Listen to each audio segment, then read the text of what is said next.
നമസ്കാരം, ഞാൻ ദിനേശ് സൗപർണിക. നമ്മൾ ബൈപ്പാസിൽ വന്നപ്പോൾ ചിത്രം വരയ്ക്കാൻ കുട്ടികൾക്ക് കൊടുത്ത സബ്ജക്റ്റ് ബട്ടർഫ്ലൈ ആയിരുന്നു. അപ്പം നല്ല മനോഹരമായിട്ടൊരു ബട്ടർഫ്ലൈ വരച്ചിരുന്നു. എത്രാം ക്ലാസ്സിലാണ് പഠിക്കുന്നത്? 2ാം ക്ലാസ്സിൽ. ഏത് സ്കൂളാ? ALP school Kavathikulam. ഏത് ടീച്ചറാണ് ഇങ്ങനെ ചിത്രം വരയ്ക്കാനൊക്കെ സ്കൂളിൽ പഠിപ്പിച്ചു തരിക? നിതിൻ മാഷ് പഠിപ്പിച്ചു കൊടുക്കുകയാണ് നന്നായിട്ട് ചിത്രം വരയ്ക്കുക. അപ്പൊ നിതിൻ മാഷോട് എന്തെങ്കിലും പറയാനുണ്ടോ? ഒരു നിതിൻ മാഷിനൊരു നന്ദി, താങ്ക് യു പറഞ്ഞോളൂ. താങ്ക് യു നിതിൻ മാഷേ പറഞ്ഞോളൂ. അപ്പോൾ നന്നായി വരച്ചതിന് കുട്ടിക്ക് ഒരു സമ്മാനം കൊടുക്കുന്നുണ്ട്. ഒരു കളറിംഗ് ബുക്കാണ് കേട്ടോ. ഒരു ബാർബി ചിത്രം വരയ്ക്കാനുള്ള ഒരു ബുക്കാണ് കൊടുക്കുന്നത്. ഞാൻ ദിനേശ് സൗപർണിക. നമ്മൾ കുട്ടികളോട് ശലഭങ്ങളെ കുറിച്ചുള്ള ചോദ്യം ചോദിക്കാൻ വന്നപ്പോൾ വളരെ ചെറിയൊരു സുന്ദരി കുട്ടീനെ കണ്ടപ്പോൾ ഒരു ചോദ്യം ചോദിക്കുകയാണ്. ഇതെന്താ സാധനം?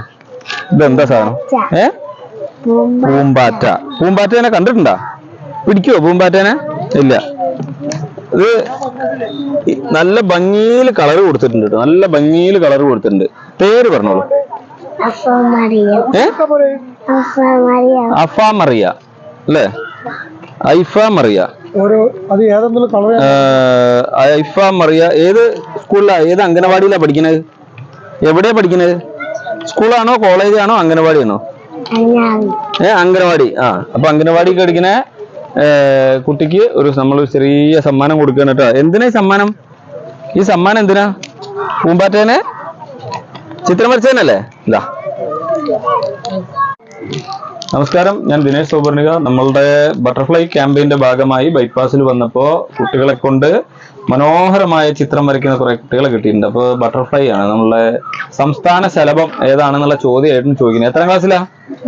4ാം ക്ലാസ്സിൽ. നമ്മളെ സംസ്ഥാന ശലഭം ഏതാണെന്ന് അറിയോ? കേട്ടിട്ടുണ്ടോ?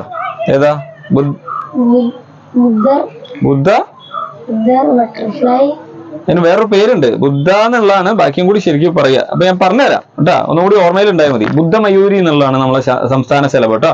അപ്പൊ നന്നായിട്ട് ചിത്രശലഭത്തിനെ വരച്ചു. ശലഭങ്ങളെയൊക്കെ ഇഷ്ടമാണോ?